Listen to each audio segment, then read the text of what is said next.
right on. Hello, and welcome to the fourth in our Faculty Forum series hosted by the Music Therapy Faculty Forum Steering Committee. I'm Andrew Knight, an Associate Professor of Music Therapy at Colorado State University. Along with Vicky Vega at Loyola University, we co-chair the Steering Committee, a group of 8 educators looking to host these forums to support music therapy educators and provide a space for important conversations around music therapy education.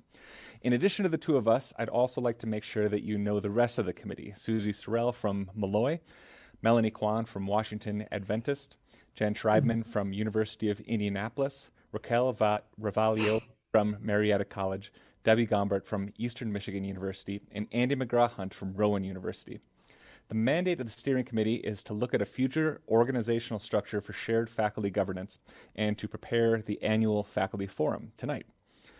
The tasks of the steering committee are to establish trust, build community, and create avenues for conversation, to be conscientious of not taking a side on issues, and to serve as a liaison between faculty and AMTA. We have been and will continue to be a group that encourages open and collegial conversation amongst all participants.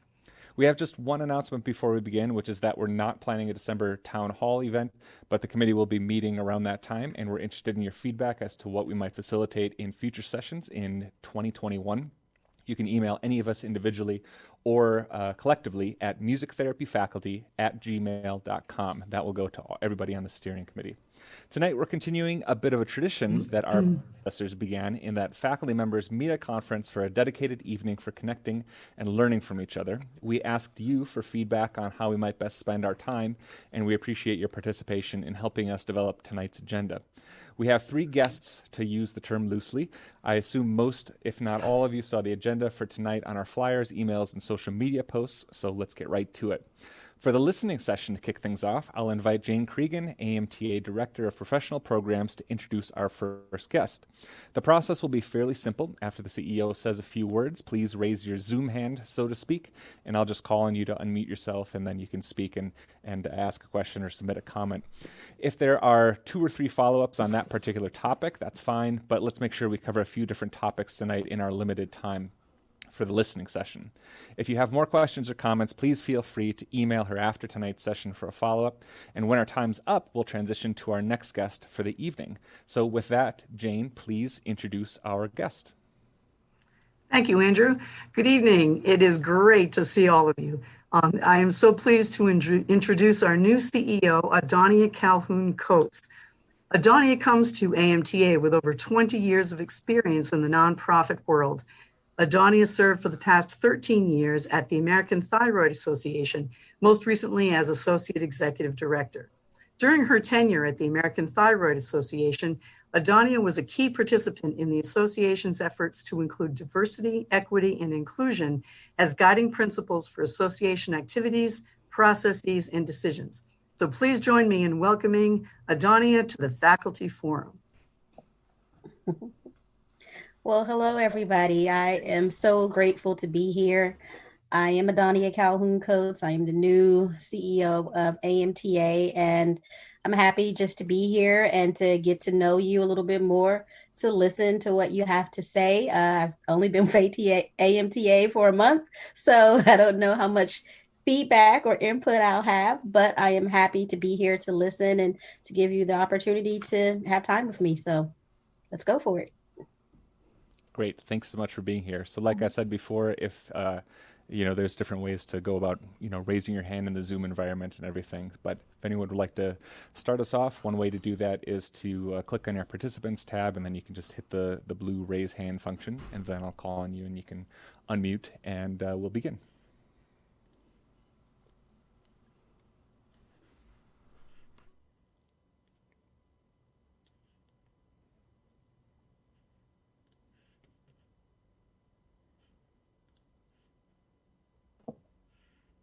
Are you asking for me to acknowledge? I see that Betsy has her hand raised. Oh, you do? I'm not seeing it. Go ahead. Yes, Betsy, then. Thank you. Welcome, by the way. I'm in Rochester, New York at Nazareth College. Can you just tell us a story or a memory of a wonderful musical experience in your life? Sure. Well, personal musical experiences. I am not a professional in any way, but I have a real hankering for karaoke. So it is not musical therapy, but I do enjoy it thoroughly. So that is something I really enjoy doing. And, I would say my most familiar memory with music therapy is that I have an autistic niece who has participated in music therapy for a number of years throughout her life, and she is nonverbal. But through music therapy, she has learned to communicate with us in a number of different ways. So I have a special affinity for music therapy because I've seen firsthand the work that it's done in my niece's life. So it's one of the reasons why I was passionate about this opportunity. I'm very happy to be here and just to learn from all of you and to do what I can to try to help move the issues of importance forward. Well, but what is your go-to karaoke song? Wow. I like Stephanie Mills. So Oh, she has a song. It's called "I Never Knew Love Like This Before," and that's one of my favorites. So yeah, cool. I'm sure there'll be a future conference at some point where you will get me out of my shell, and I will find a karaoke mic, and I look forward to being able to enjoy some fun with you all whenever we can, do it safely. Thanks. You're welcome.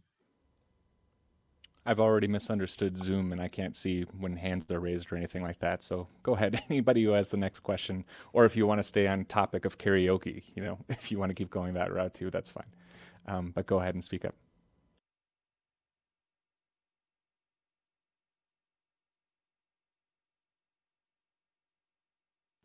Oh, I do see Beth's hand. Go ahead, Beth. Welcome. So nice to see you and so nice to see so many faculty. What do you want to know from us? What can we help you with? I guess if you want to tell me a little bit more about the forum and what are some of the things that are, the big issues that are of importance to you all at the moment. Again, every opportunity to speak with any of the members of AMTA and the music therapy community is just an opportunity for me to learn what's important to you and what are you looking for from the association. I know that the association has a considerable amount of work ahead. Just readjusting to after not having a CEO for nearly a year. So there's a lot of work in the national office that has to happen, but I am just excited to, just learn more from you. So you tell me what you want me to know. And I'm here to listen. And I can just say a little bit of the history here of these evenings were most of what the faculty forum was, which was like the Friday evening at the AMTA conference where we'd have our chance to get together, like I said in the introduction. And but now we're on the second committee. The first committee is kind of the committee that formed the structure, so to speak, for faculty forum, and we're kind of the second iteration of that. And because we happen to end up in our Zoom environment, here we are, and we've been doing some more of these online ones instead. So I think it was later in August we held one that was kind of a panel discussion on teaching in the time of COVID, and then we've had two since then that were like a part 1 and part 2 on racial equity and music therapy education, and now this is our fourth one with our current iteration of the committee. I want to add, can I talk? Yeah, go ahead, Becky. You can hear me? I want to add that this is faculty driven topics that we do caucus the group to see, obviously teaching in the time of COVID, that was a no-brainer. We all were forced into it very quickly, and so we jumped on that. But after that, we've done surveys and we look at the topics, and then we try and match people that can help the rest of the body with that. But we also have a repository of websites and things to help educators. So I want to say that this is not committee driven. We are the organizers. We are the ones that reach out to people who reach out to other people to have them lead certain sessions. And also we decided, because the things have been rapidly changing for us in so many ways, that we wanted to meet more often than just once a year or twice a year. So that's why we started doing the monthly things. But we're going to take a break for the holidays, and then get back on it in January. So we're responsive to the needs of the collective whole. I hope we are. That's one of our main missions.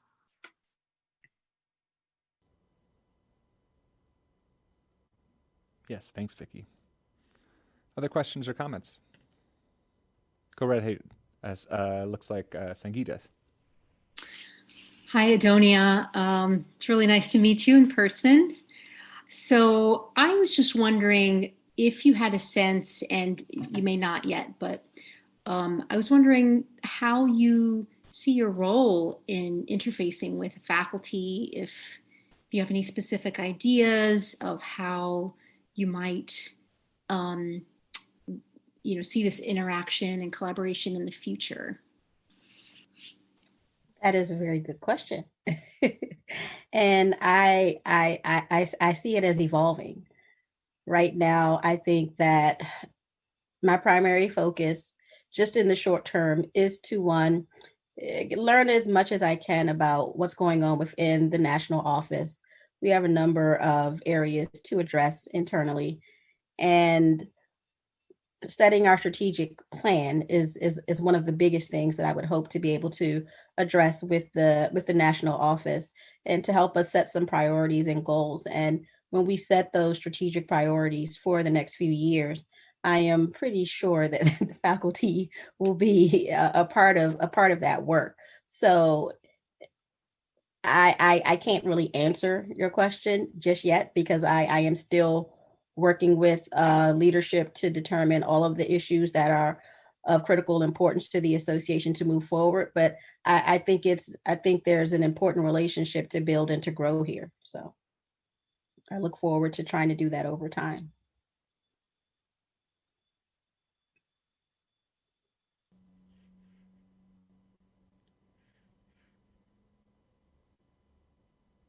I see Ken Egan.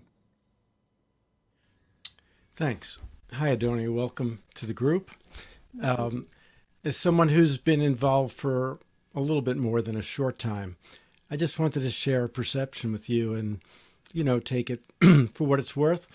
I think one of the problems I think I'd seen over the years, and, I'm going back 40 years or so, is that in prior, and people may not agree, but I'll give you my opinion here.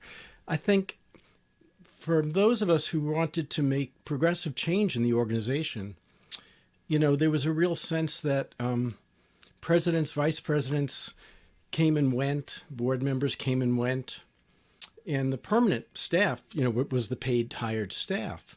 And it just felt to me like sometimes that the wishes, that progressive change was impeded by the fact that there was a permanent body, that had certain interests and around leadership. And whereas, those of us in the field, our participation is voluntary and comes and goes and waxes and wanes. So I would just say as executive director that, and maybe I don't even need to say it, but, try to keep a direct line to the membership, and try to, I think, avoid the idea of, there was always a sense that, not that the staff knows better or knew better, but that it just seemed harder to make change for that. And so I guess I'm talking about in a real general sense, and maybe you're so organizational savvy that I don't need to say it, but I just wanted to share that perception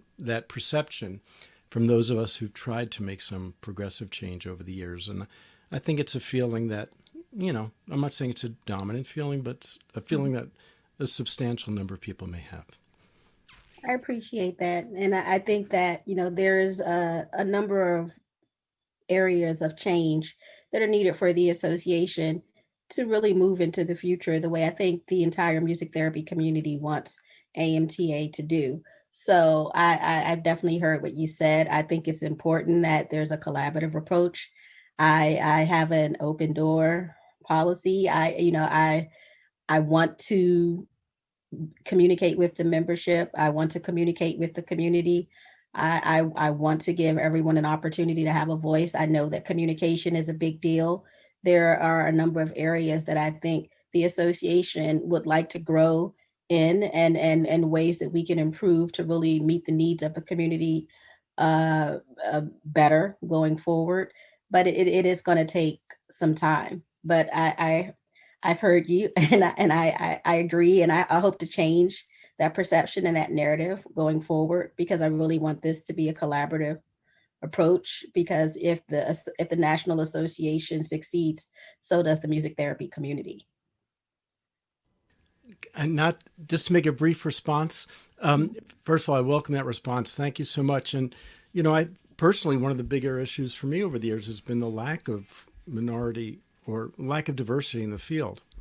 And I think it's, been a dirty little secret in a way. It's not so secret anymore. But I think an issue like increasing diversity is embedded within larger issues, such as the fact that so many of our policies require people to have skills to musical skills that would get them into a conservatory or school of music. And so right away, there's an enormous barrier to entry to becoming a music therapy student. And so that's embedded within the requirement to have NASM approval for programs, and that, so the self-taught musician or singer-songwriter or beatbox or hip-hop person who got really the skills that we use as music therapists has like 2 strikes against that person, and even getting into a music therapy program, getting into a career as a music therapist. So I just want to say, I think the issue of diversity is embedded within some even more fundamental issues around our policies. And so those things have to be addressed simultaneously. Otherwise, we won't be successful in increasing diversity. I agree with you. And I think that addressing diversity, equity, and inclusion within the association is fortunately something that is front and center right now.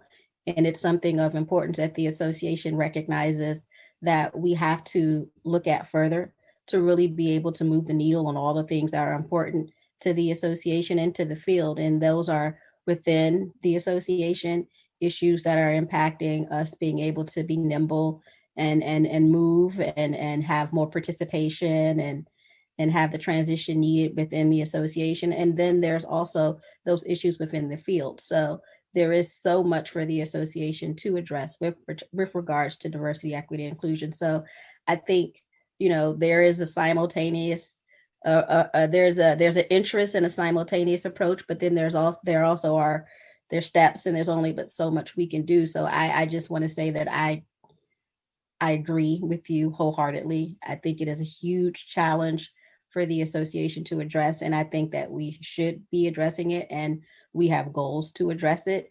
There's just a number of issues in front of us to try to move the association where we really want it to be, and to be able to help you and address these types of issues. There are internal issues, and then there are issues in the field. So we have to really find the right balance to be able to tackle it all as swiftly as we can, and really most, I think, comprehensively, because that's what you really want, the comprehensive approach, not a quick fix. You want something that's going to be long-term and it's going to be lasting. So my goal is to try to help us, tackle the issues that are important, again, to the association and to the field. And we just ask for your patience, because it is going to take time. There's a lot going on, and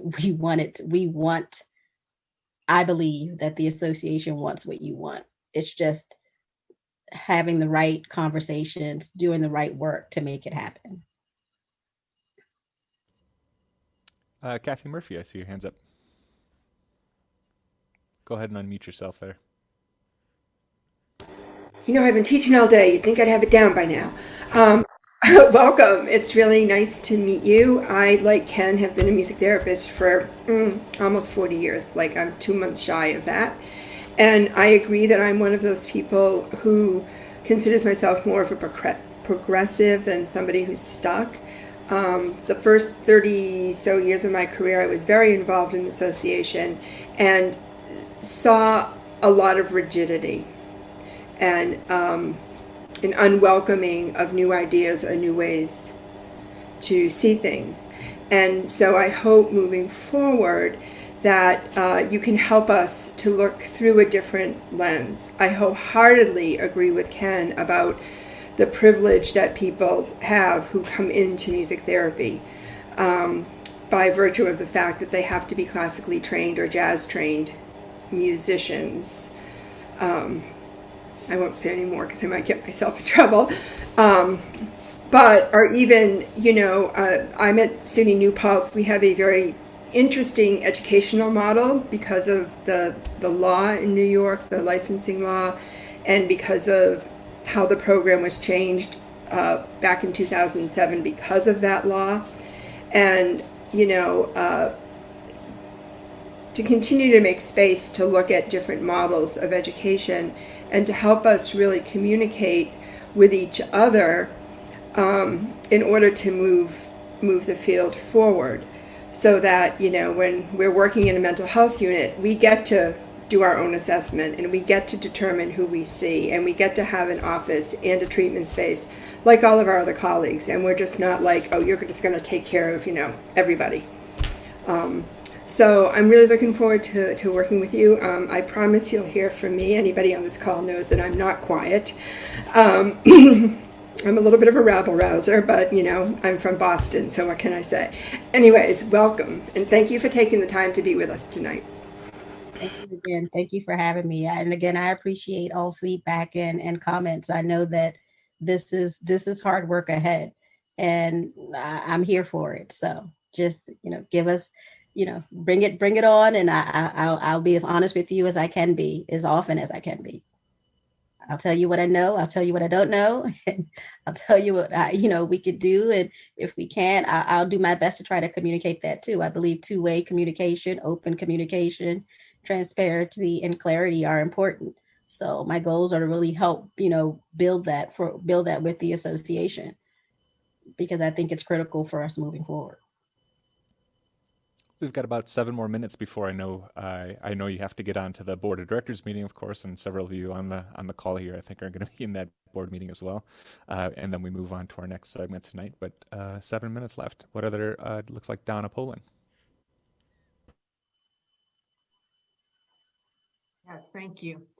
Welcome, Adani. It's really nice to meet you. I just wanted to mention another big, somewhat unspoken issue in our profession, and it's not just specific to faculty settings, to academic settings, but that's a large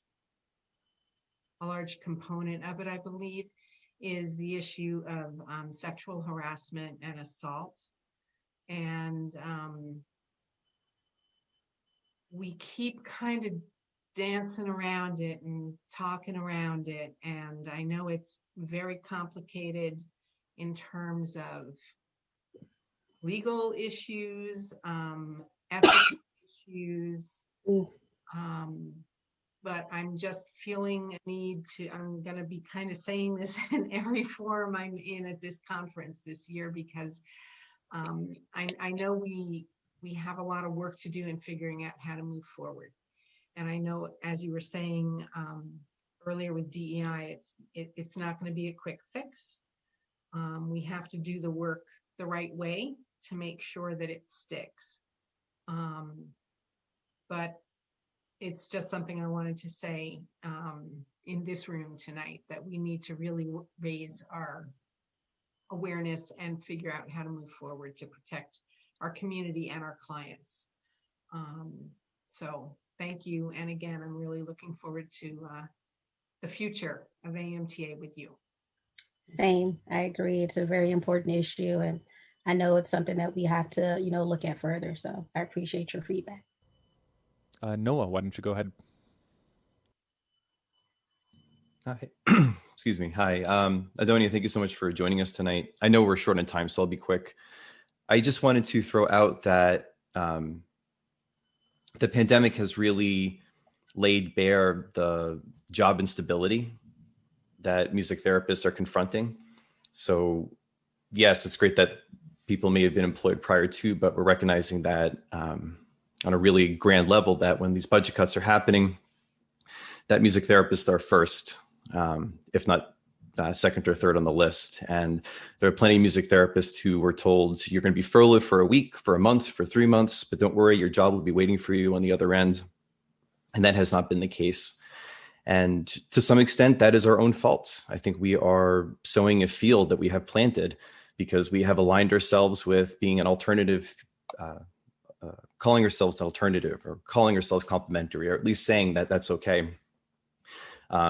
We've aligned ourselves with services like Music and Memory and said, this is okay that you're taking music therapy research and profiting off of it. We're going to still, for some reasons, partner with you.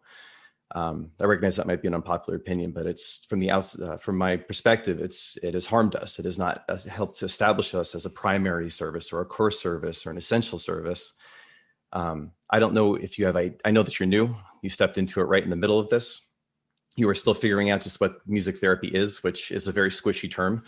And I think, again, that's part of our own shortcomings. I work in hospice, and if you were to ask hospice music therapists what we are, if you ask 50 of them, they'd have 50 different definitions, which is part of the issue, right? How can a hospice, the industry, know what we are if we ourselves struggle to define who we are?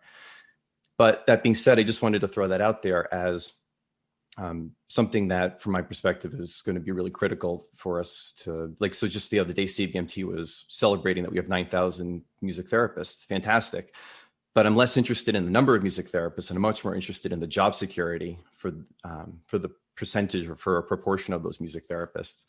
And so I wanted to throw out there the importance that we don't just get more music therapists into the field, but that those who are in the field are locked and loaded, that they're in a secure place, that not just to survive, but to advance, to make sure that the energies and the resources that they're allocating are not just for keeping a paycheck in their direct deposit, but ensuring that they can dedicate that to growth within their agency. They can dedicate that towards client services. They can dedicate that towards research. They can dedicate that towards professional advancement. And we have not positioned ourselves very well for that to happen for the majority of music therapists, which is why I think the majority of music therapists are not members of AMTA. They don't feel as if the professional organization has helped position them in a way that provides them that job security. So at the same time, I do think the pandemic is just like any sort of deconstruction or disruption. It allows opportunity for growth. I think this is an amazing opportunity for us to consider what is best practices during telehealth? What are best practices in a digital service delivery?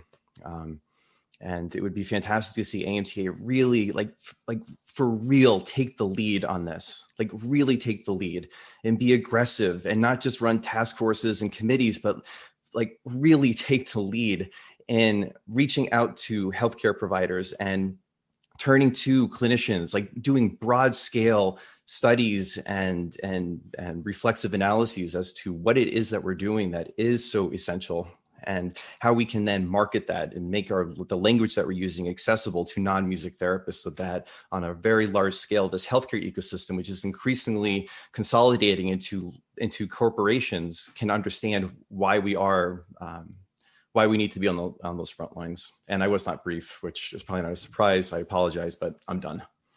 No, I appreciate your feedback, and I think it is a very important. I think it's a very important area to address. I think that AMTA, as part of our goal to create a strategic plan, is to do that. We have to define revisit what the mission of the association is and what our goals are. I think that associations, they have to continue to be nimble, and they have to grow and change over time. So regardless what we initially set out to be or do, it is important that we clarify who we are and what we do at this point, and how we're going to serve the music therapy community. So I agree that being able to advocate for music therapists is a very important part of our work. And I know that our government relations team at AMTA is working incredibly hard to try to move the needle in some of these areas that you mentioned, but I know that there's more work to be done. And it is this is a hard place to be in. And there's a lot of work ahead to do exactly what you said, really help the community fight for the recognition it deserves, really being recognized in states and having the right, fair pay for the services performed. There's a lot of room to grow in that area. And so I think that this is something that is important to the association. It's just we have to really define who we are, how we're going to serve, and figure out the right path forward in this area as well, along with so many of the other things that are critical to the field of music therapy. I just see one more hand up, so let's leave it to Cindy Ropp for the last comment of the night. Oh. I'm okay. Go ahead. Okay, well, I think that's it. I would just say thank you all for giving me the opportunity to talk with you tonight. I've really enjoyed listening to you and hearing from you. And I hope that, over time you will see the work that AMTA is doing and how we're trying to grow and move the needle in so many areas that are important to you. So again, just thank you for this time. And I look forward to hopefully, us all work together to move all of the things forward that matter to you and that matter to the field.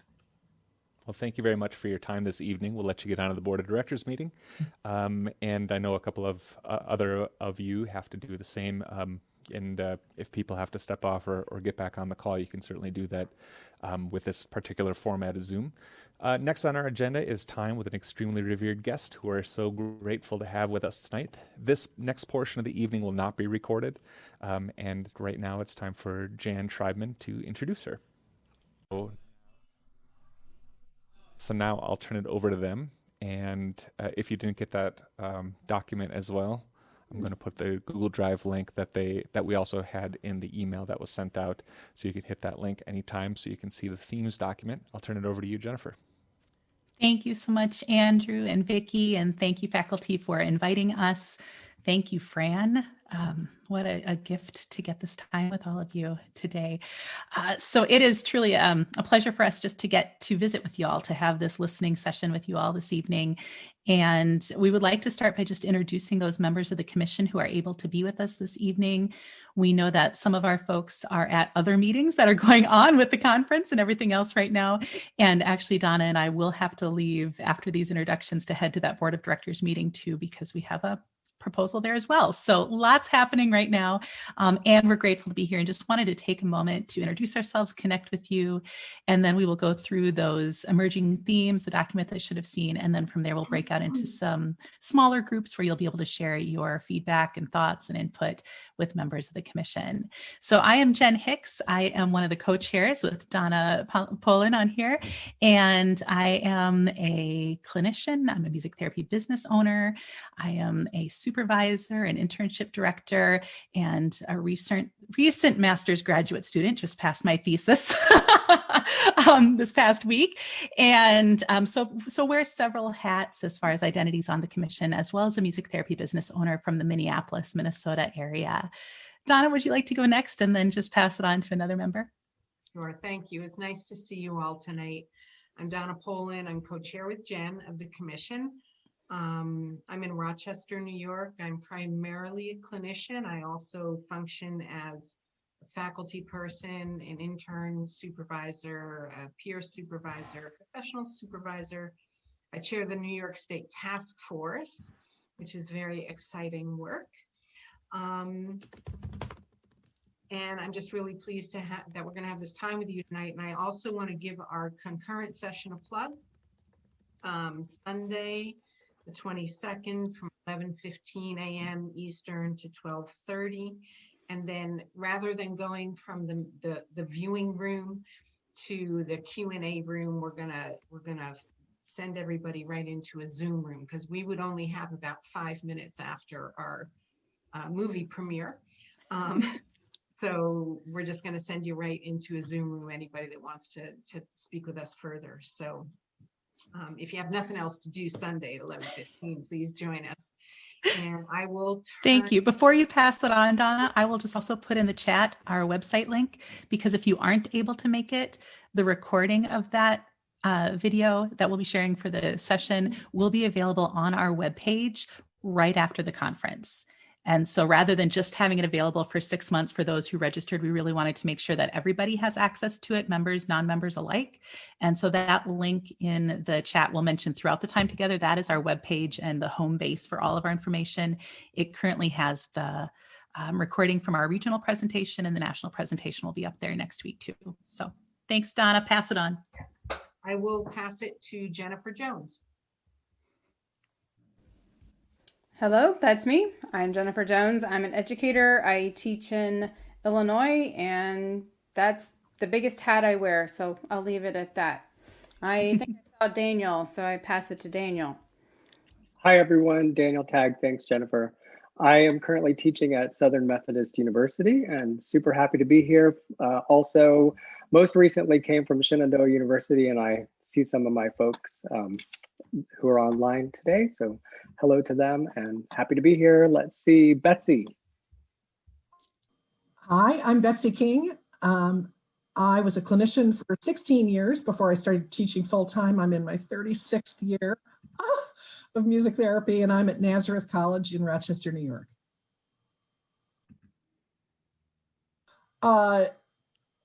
I don't know. Wait a minute. I see Tracy on here. Go, Tracy.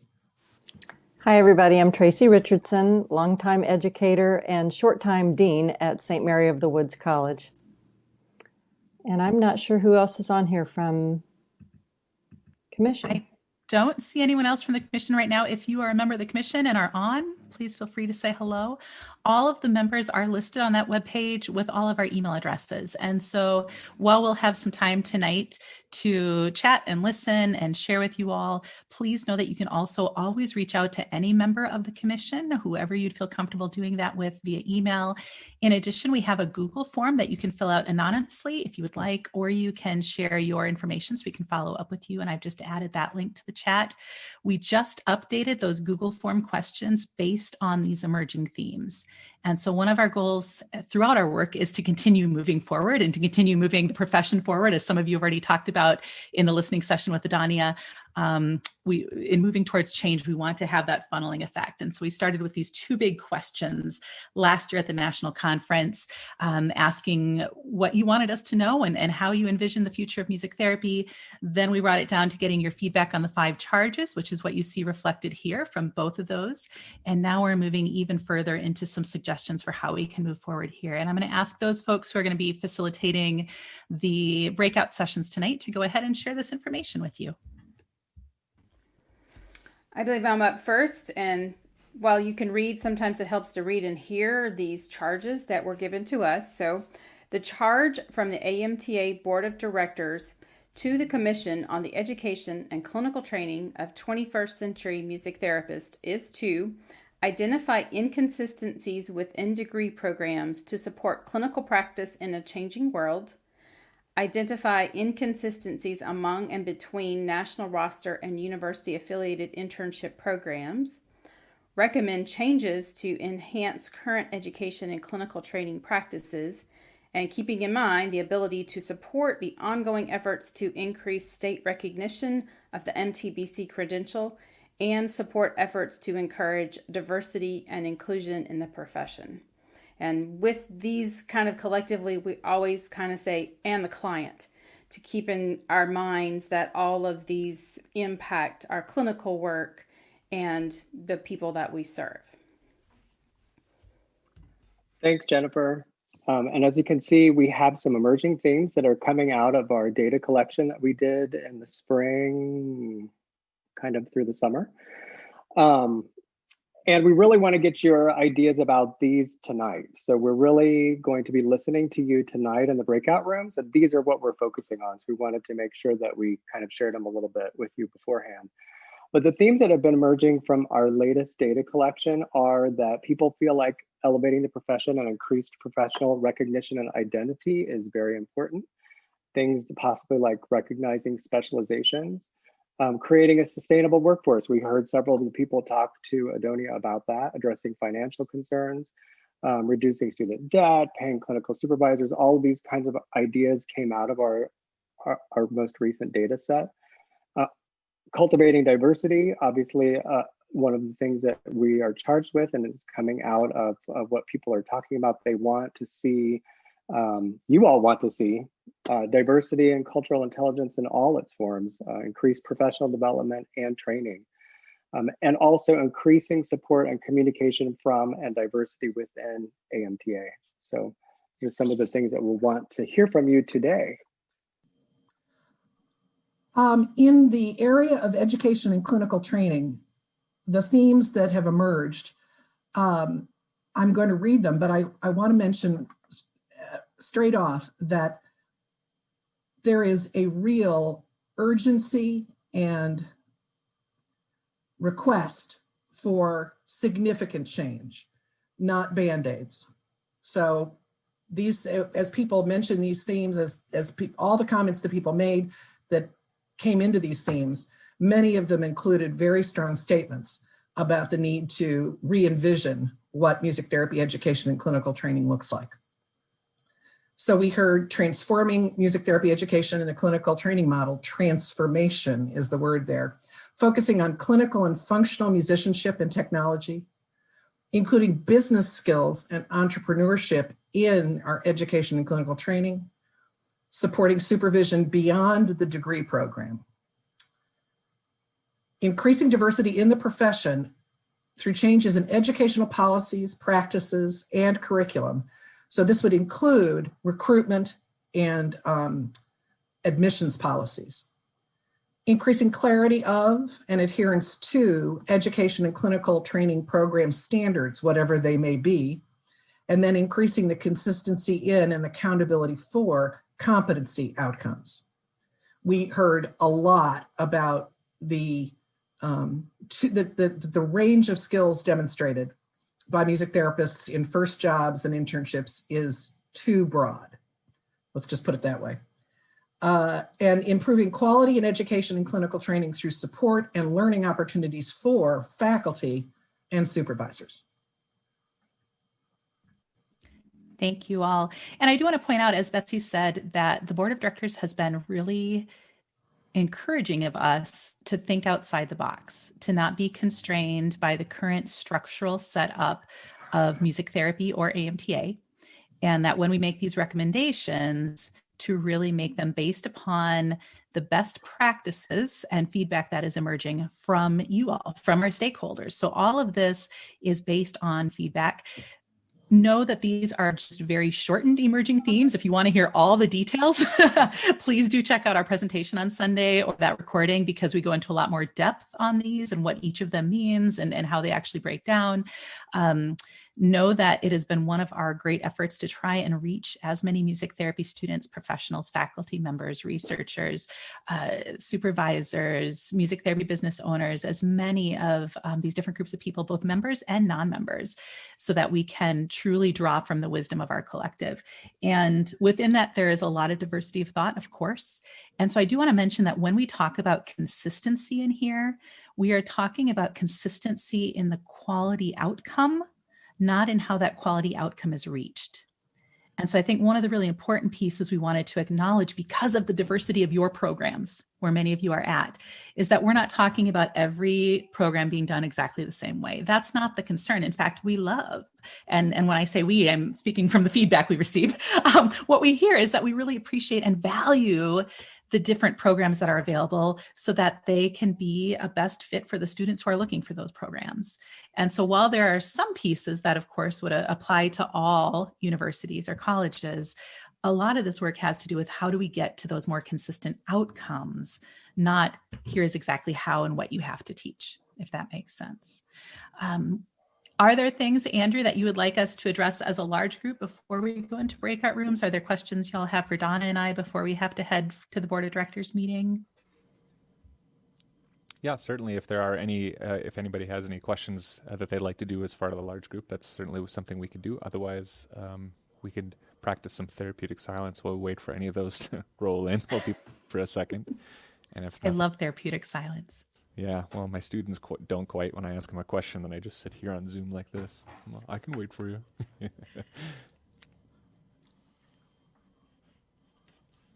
I have a question, and it's something I've this may also be a slightly controversial question, but something I've been sitting with essentially since this committee was formed, or task force, or commission. Commission, thank you. Got it.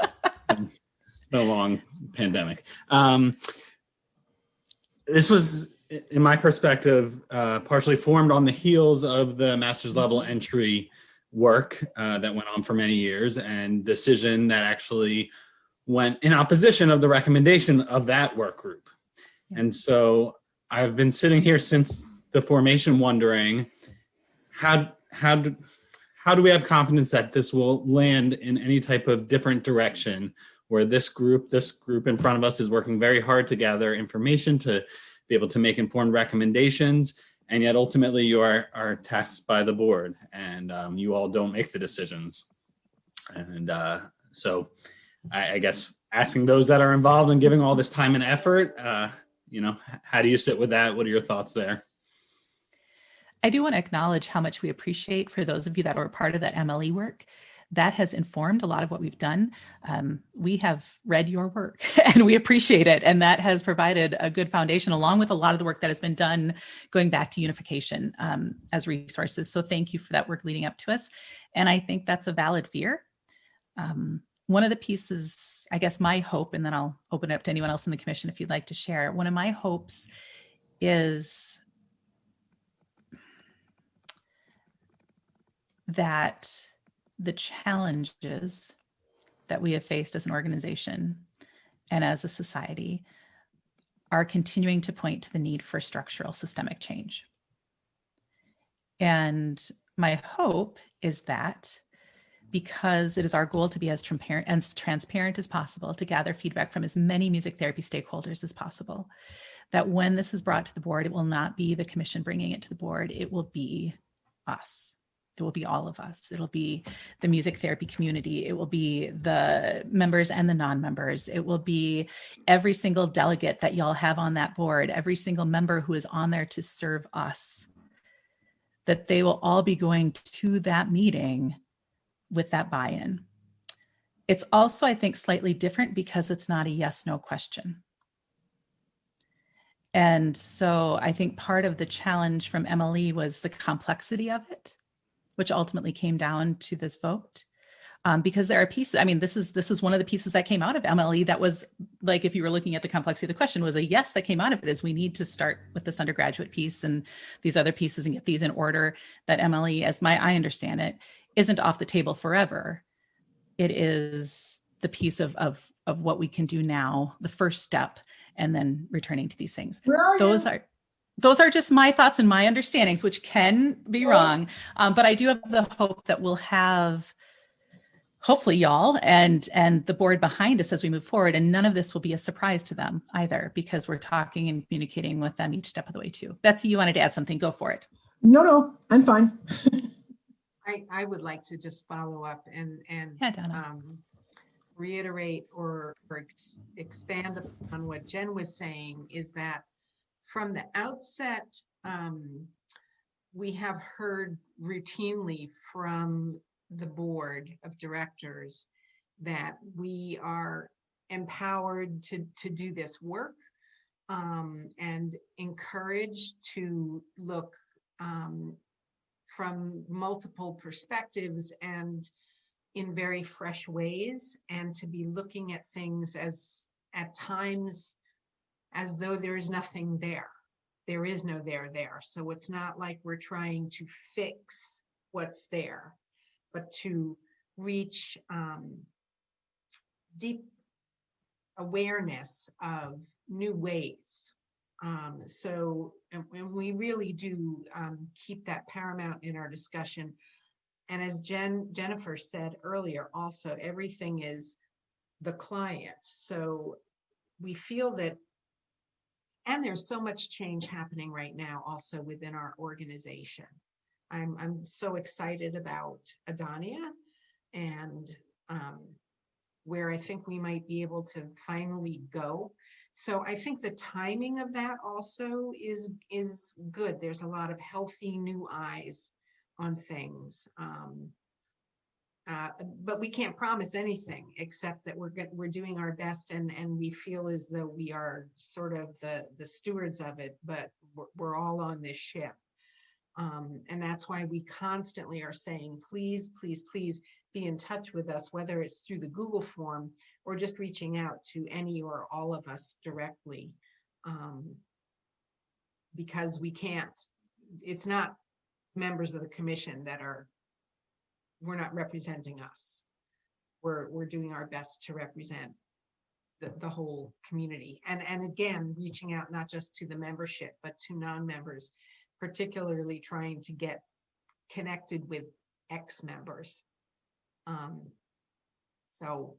But I really appreciate your question and your concern, Scott. And I will also, since Ron's not able to be here tonight, just echo what Ron would say if he was here, because Scott, I think part of our concern with that as well, which is a valid fear, is that we are also only a recommending body. And so what we will take to the board are the recommendations from all of the feedback and the suggestions. We'll get that collated into some actual attainable recommendations, some movable recommendations, and then it will still be up to this organization to carry them out and what that might look like. And so I think that's that piece where it's really important to us that we're also, getting to know Adania, that we are part of that strategic planning process, that as we look forward as an organization, we are not going back into our silos where the commission is just doing this and then that will be forgotten. But whereas we're working, so, we have met with the Competency Review Task Force. Thank you to those of you that are on that, because that work is tremendous. We've been meeting with other groups as well, APAC, AIC, DEI, just recently met with some from NASM. I might be forgetting one. We've been doing a lot of meetings, but it's really important to us that we're staying connected, which is part of why we're here. We're going to be increasing our listening sessions in the new year as well. Across the regions and across different focus groups. So just like we're speaking with you all tonight and listening to you all tonight, we'll be doing that with students as well and with different groups to really make sure that we are continuing to touch base throughout this process. And so it does not become something that gets put to the side and forgotten about or not followed through on as well. So Scott, thank you for that question. I think it's an important one. And I apologize for my dog snoring if you can hear it. He's a part of all our commission meetings. Your sound design is really good. I don't think I can hear it, and I've got to. I see Cindy Ropp has her hand up. Yes, Cindy.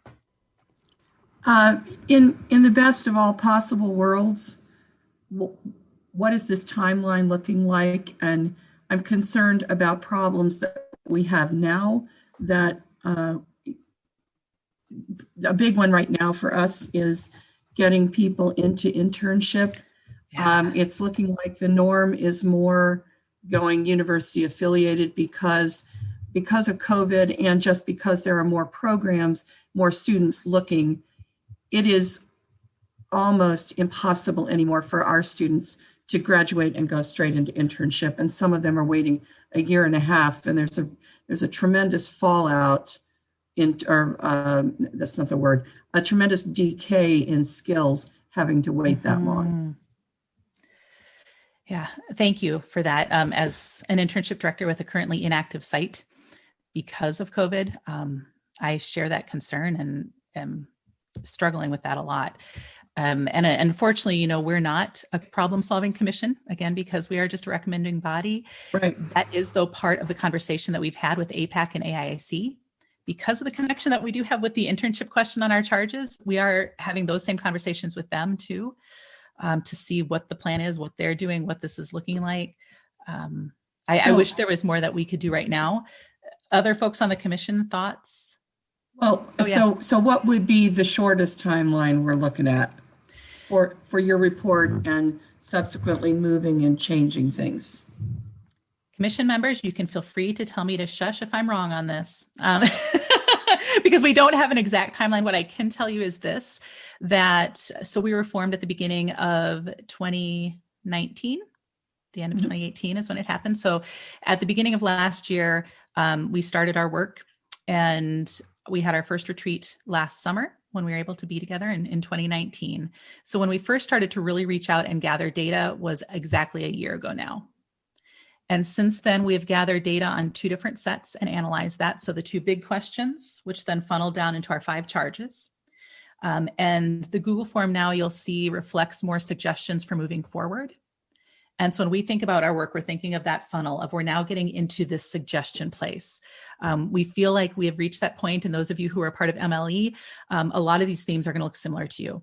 Where the data that we're getting, we feel like we've reached that saturation point as far as the concerns that folks have in our field, We're hearing the same things now enough that we're reaching that point where we feel good that we are getting feedback on where the concerns are, where they want us to focus. And now we're moving into the so what do we do about it part.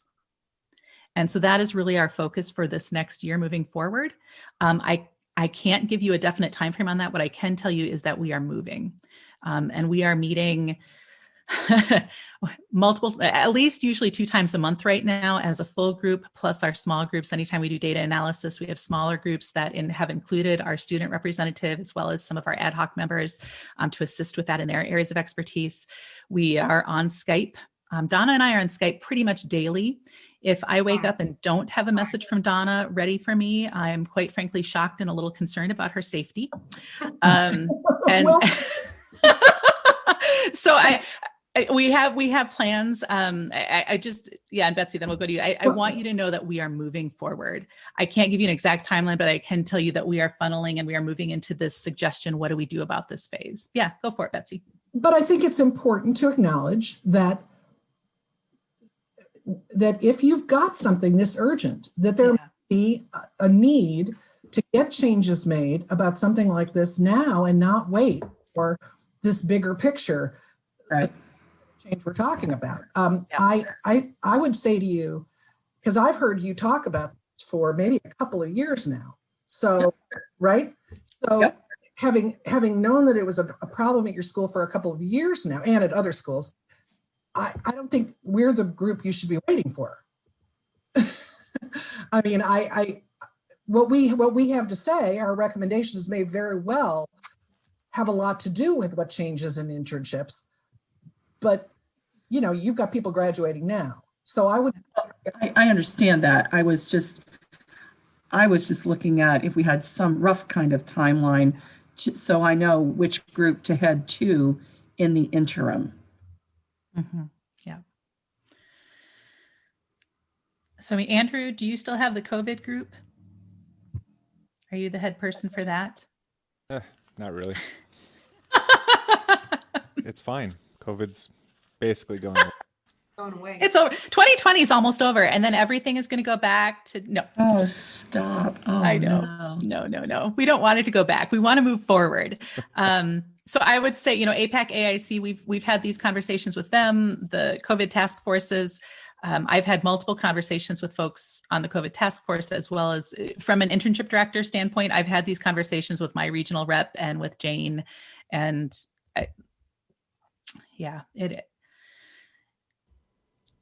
as many of you shared with Adania, there are serious concerns right now in our profession. And I wish that there was more that we as a commission could do now.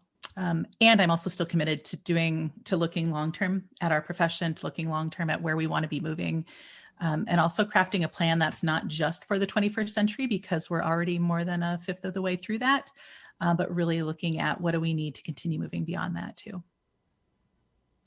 And I know Donna and I will have to be heading out shortly to that board of director meeting. Anything else for the large group before we move into some smaller breakout rooms where you'll be able to continue asking questions, sharing your feedback? I just wanted to point out one of our other members is here. Oh, yay. Marisol is here. Oh, excellent. Marisol, would you like to introduce yourself to the group? Hi, say hello. Hi, everyone. Coming from another meeting, as many people are probably transitioning and learning from this conference, but so glad to be here with faculty. I've taught at various places, Shenandoah, visiting assistant professor there, and then also at Leslie. I'll be starting at Drexel come winter 2021. So I'm glad to be in this conversation. I'm glad that we're having these types of conversations. I think faculty are uniquely apt to really unpack a lot of the things that we're talking about here. I think a lot of things that the commission really deals with impacts our lives daily, and what our visions are for our students and their work in the future. So I'm so glad to be here and having these dialogues. Thanks. We're glad you could make it. Are you able to stay for the rest of the time? Do you want us to give you your own breakout room, or are you going to have to be? What would you prefer? I'll join someone who wasn't here earlier. Sounds perfect. So Raquel, Marisol could either go with Jennifer or Daniel then. Yeah. Thanks for being here. So for Raquel to do the breakout groups, then anyone who needs to leave right now, go ahead and do that so you don't get kind of randomized and we don't have different sized breakout rooms. And Raquel, do you need any other information in terms of how many? Because we're all, and just so everyone else knows, there will be a commission member who's going to facilitate each breakout room. So that's why we're trying to figure out how many commission members are here. And then Raquel will slowly just move people around. So go ahead And Andrew, are we all going to come back together at the very end, or you get one of those countdowns in the breakout room so we know when we're coming back? I was gonna ask you as commission folks, how much time did you want to come back for a large debrief before the top of the hour? That is up to those of you who will be here. And maybe leave us 10 minutes. 10 minutes, yeah. Yeah, there's good and welfare from the group. All right, sounds good. Sounds good. All right, I'm heading out. Thank you all so very much. Thanks for including us. Thanks very much. Mm-hmm. Thank you. All right, so it's time for our breakout rooms. We'll see you all back here in the big room at 6:50 then. Oh, wait, that's mountain time. You can do the math. Everyone do your own math.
How do I leave? I can't find a leave button.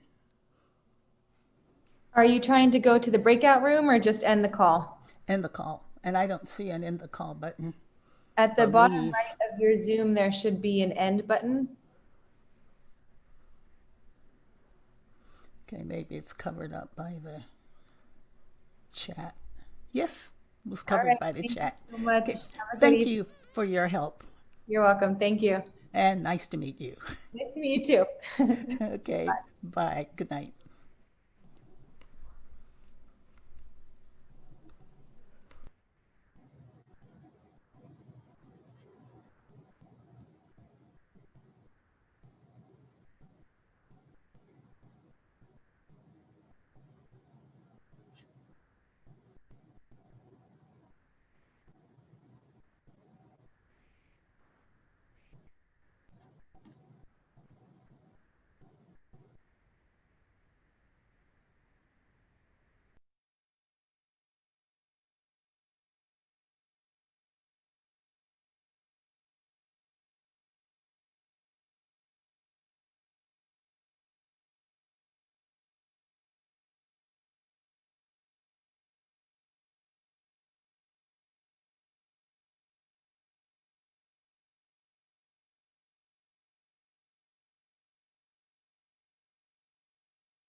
Looks like almost everybody's back from the breakout rooms and everything. I'll just toss it one more time to anybody on the commission for some final thoughts on any of your work, if you would like to talk about breakout rooms or just another announcement, if you want to put any of that out there. And then also, if you could also put it in the chat as a reminder of those breakout sessions. I know that Jen and Donna wanted to make sure that we mention those one more time.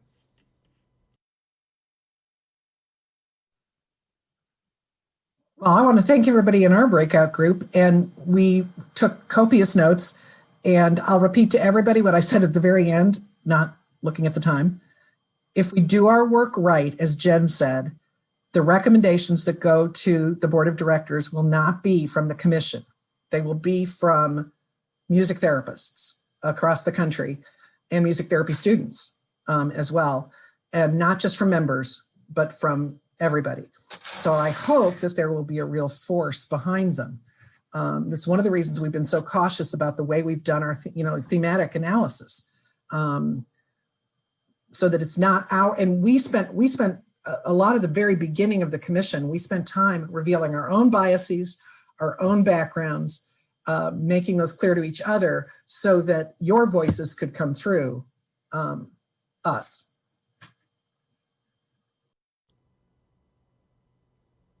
Thanks, Betsy. Any other commission members care to speak? Wrap up here.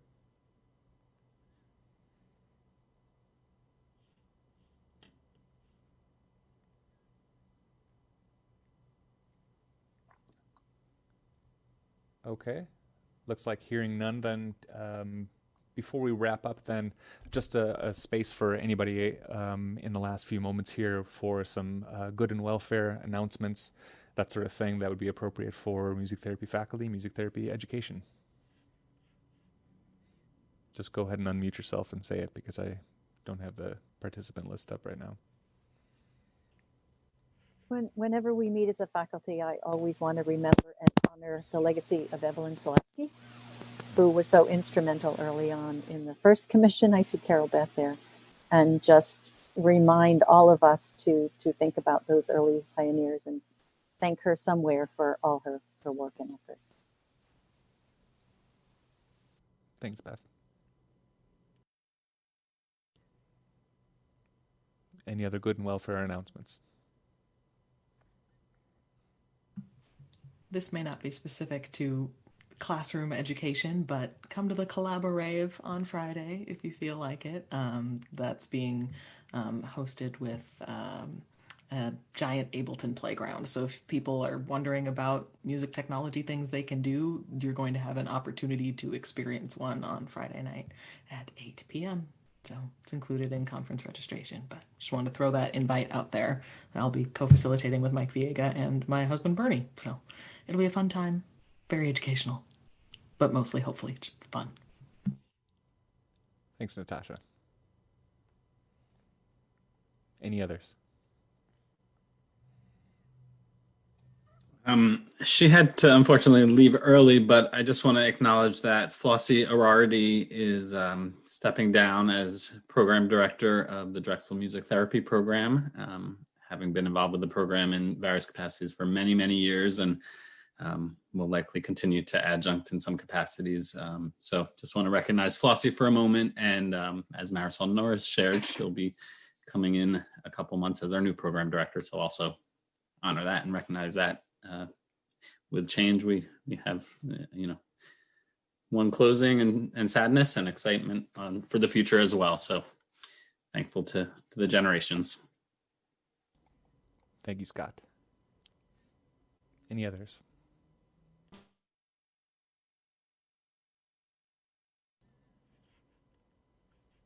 I'm going to go ahead while we're on this vein to just celebrate Dr. Penny Roberts for stepping up to be coordinator of the music therapy program at Loyola University. I'm very thankful. Thank you, Vicki.